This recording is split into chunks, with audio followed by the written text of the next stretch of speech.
अस्सलाम वालेकुम दोस्तों, मैं हूं अब्दुल मालिक और आप देख रहे हैं परफेक्ट पावर सॉल्यूशंस। आज मैं खड़ा हूं अपने एक नए प्रोजेक्ट पे 3.2 किलोवाट के प्रोजेक्ट पे जो हमने यहां इंस्टॉल किया है। ये हमारे एक सब्सक्राइबर इश्तियाक साहब हैं, इन्होंने हमसे रब्ता किया। पहले इन्होंने लगवाया हुआ था 3.2 किलोवाट का सेटअप और वो कुछ इस तरह लगा हुआ था। आपको स्क्रीन पे उसकी पिक्चराइजेशन और क्लिप्स नज़र आ रहे होंगे। तो इन्होंने हमसे हमारी वीडियोस देखी। हमारी वीडियोस देखने के बाद इनको हमारा काम पसंद आया और उसके बाद इन्होंने हमसे रब्ता किया कि आप मुझे ये सेटअप री इंस्टॉल करके दें।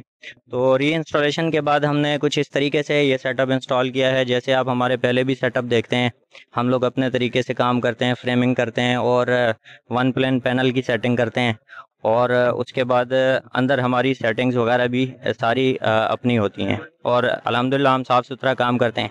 बाकी जो है इश्तियाक साहब हमारे साथ मौजूद हैं। इन्होंने हमसे रब्ता किया, हमसे रिक्वेस्ट की कि आप हमें ये काम दोबारा करके दें। बाकी इनसे पूछते हैं कि इनको हमारा काम कैसा लगा। अस्सलाम वालेकुम जी, मेरा नाम इश्तियाक अहमद है। मैंने ये परफेक्ट पावर सॉल्यूशन का देखा था, लेकिन मेरा इनसे उस वक्त रब्ता नहीं हो सका। तो मेरे एक करीबी दोस्त हैं जो कि सेक्टर 4 में रहते हैं, उनकी मार्फत मैंने इन्वरेक्स कंपनी का 3.2 किलोवाट का सिस्टम यहाँ पे लगवाया था। लेकिन उस वक्त तो मैं वक्ती तौर पे बेहद खुश हुआ कि मेरे यहाँ पर सोलर पैनल लग गया और बिजली से मेरी जान छुट गई है।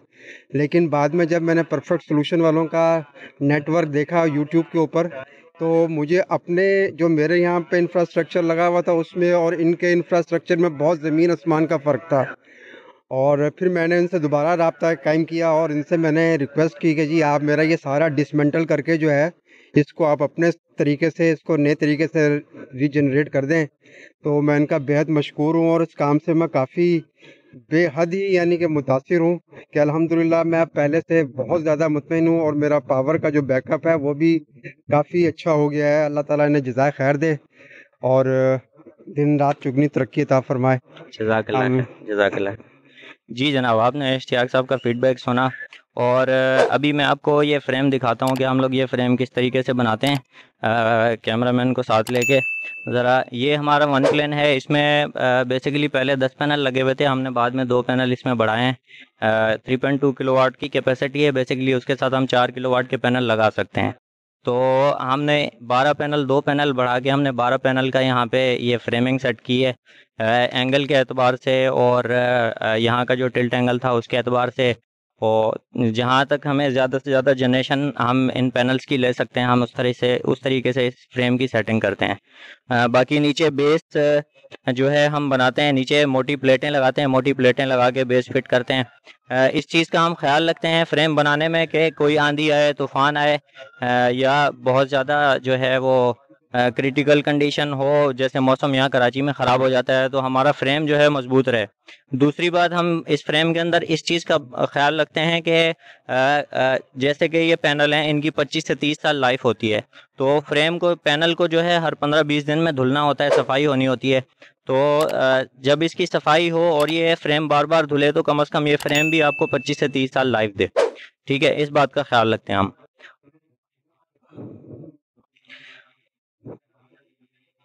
बाकी ये देखें, हम इसमें जो है हर पैनल के ऊपर जो है वो 4 नट बोल्ट्स लगाते हैं।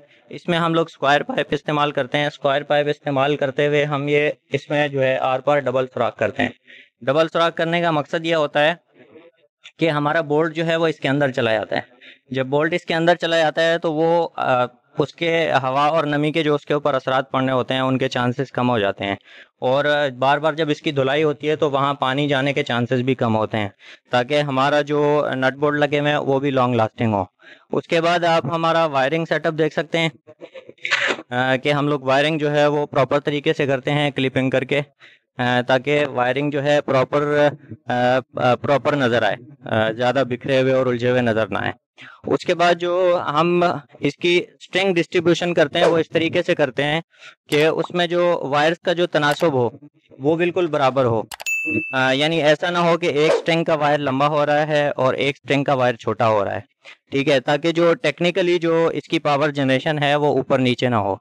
क्योंकि जब हम सीरीज सर्किट या पैरेलल सर्किट बनाते हैं तो उसमें स्ट्रिंग का बेहद ख्याल रखना होता है कि बाज़ सर्किट की स्ट्रिंग लंबी या छोटी हो जाए तो उसमें जनरेशन में फ़र्क पड़ता है। ठीक है, तो इस चीज़ का ख्याल रखते हैं। बाकी इसको देखें हम प्रॉपर तरीके से पाइपिंग करके हम लोग दीवार के साथ साथ पाइप लगा के वायर जो है वो अंदर सेटअप पर ले गए हैं। बाकी मैं आपको दिखाता हूँ सेटअप।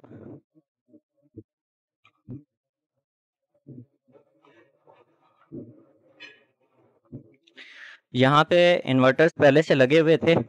यहाँ पे थोड़ा सा मैं आपको क्लिप दिखाऊंगा, तस्वीरें आप झलकियाँ देख सकते थे पहले जो फिटिंग हुई थी, और ये हमारी मौजूदा फिटिंग है जो हमने फिटिंग की है, दोबारा से इसको फिटिंग की है। यहाँ पे डग पट्टी लगा के हम लोग इस चीज़ का ख्याल रखते हैं कि सिस्टम जितना ज़्यादा खूबसूरत नज़र आए उतना अच्छा लगता है। तो इसके जो जंपरिंग होती है, वायरिंग होती है, वैसे अगर हम डग पट्टी ना लगाएं तो बहुत ज़्यादा उलझाव का शिकार होती है, बहुत ज़्यादा ऑड नज़र आती है। तो इस चीज़ का ख्याल रखते हुए हम प्रॉपर इसमें डग पट्टी लगाते हैं। डग पट्टी लगा के नीचे भी देखें 2 डग पट्टियाँ गई हुई हैं ताकि इसमें वायर्स वगैरह बहुत ही कम नज़र आएँ और सिस्टम हमारा जो लगा हुआ है वो खूबसूरत नज़र आए। ठीक है, उसके बाद जो है आप इसकी स्क्रीन पे मैं आपको दिखाता हूँ। पहले तो हम जो जनरेशन बॉक्स लगाते हैं उसमें बेसिकली हम जो है ज़्यादातर 3 ब्रेकर लगाते हैं। पहले जो है हमारा जो बैटरी कनेक्शन जा रहा है हमारे सिस्टम के अंदर, वो हमारा ब्रेकर के थ्रू होता है। यहाँ पे हम बाहर के जो है वो थोड़ा यूज्ड होते हैं लेकिन अच्छे होते हैं, बाहर के ब्रेकर्स हम लोग उठाते हैं ओरिजिनल। वो 80 एम्पेयर्स का AC/DC ब्रेकर हम यहाँ लगाते हैं बैटरी और सिस्टम के दरमियान, ताकि कभी भी अगर बैटरी डिस्कनेक्ट करनी हो इमरजेंसी तौर पर हम यहाँ से ब्रेकर से बैटरी को डिस्कनेक्ट कर सकें।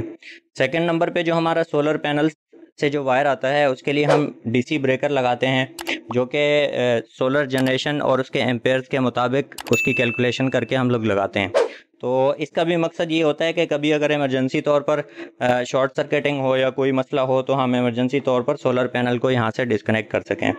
ठीक है, थर्ड नंबर पे हमारा जो ब्रेकर होता है वो इसकी सप्लाई का ब्रेकर होता है। इसको जो हम चार्जिंग सप्लाई देते हैं, जो हमने के इलेक्ट्रिक या यूटिलिटी जो इसको हमने सप्लाई देनी होती है, उस सप्लाई को यहाँ से हम ब्रेकर के थ्रू लेकर आते हैं, ताकि इसमें भी अगर इमरजेंसी तौर पर कोई शॉर्ट सर्किटिंग हो या कुछ हो तो या तो ये ट्रिप हो जाए या हमें ख़ुद भी अगर इसको डिस्कनेक्ट करना हो तो हम इसको डिस्कनेक्ट कर सकें। ठीक है, उसके बाद मैं आपको इस टाइम जो है वो बादलों का मौसम है, आज 19 अगस्त है। यहाँ पे जो है वो एहसनाबाद का एरिया है, यहाँ पे बादल वगैरह चल रहे हैं, तो उसकी वजह से अभी जो इसकी जनरेशन है वो PWM पे काम कर रही है। जनरेशन जो है वो कम शो कर रहा है।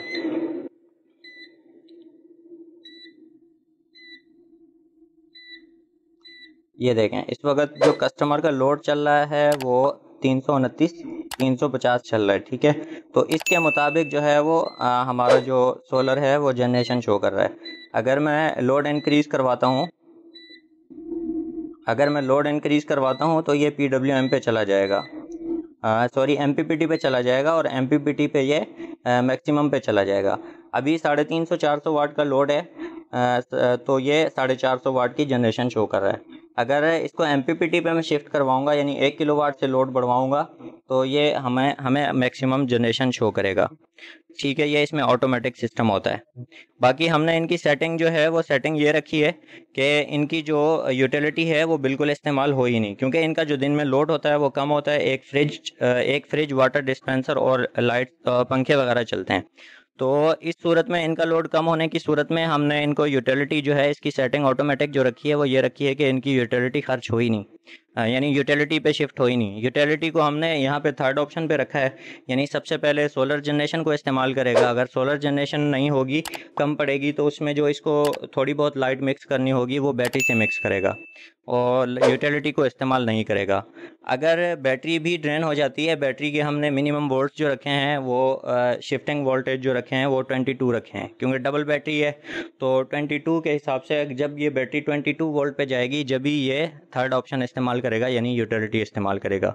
तो मेरा नहीं ख्याल कि इनको यूटिलिटी इस्तेमाल करवाने की ज़रूरत पड़ेगी सिस्टम को, क्योंकि इनका लोड जो है वो इतना ज़्यादा नहीं है। तो इंशाल्लाह इनकी बिलिंग बहुत ज़्यादा रिड्यूस होगी। उम्मीद करता हूँ आपको ये मेरा सेटअप पसंद आया होगा। अपनी दुआओं में याद रखिएगा। और अगर आपको सोलर सिस्टम लगवाना है परफेक्ट पावर सोल्यूशन से ज़रूर रब्ता कीजिएगा। नीचे स्क्रीन पे आपको व्हाट्सअप नंबर आया हुआ है, सिर्फ सीरियस कस्टमर कॉल कर सकते हैं, नहीं तो किसी को इन्फॉर्मेशन लेनी हो तो जस्ट व्हाट्सअप कर सकते हैं। अपनी दुआओं में याद रखिएगा। अब्दुल मालिक को इजाज़त दीजिए। अल्लाह हाफिज़।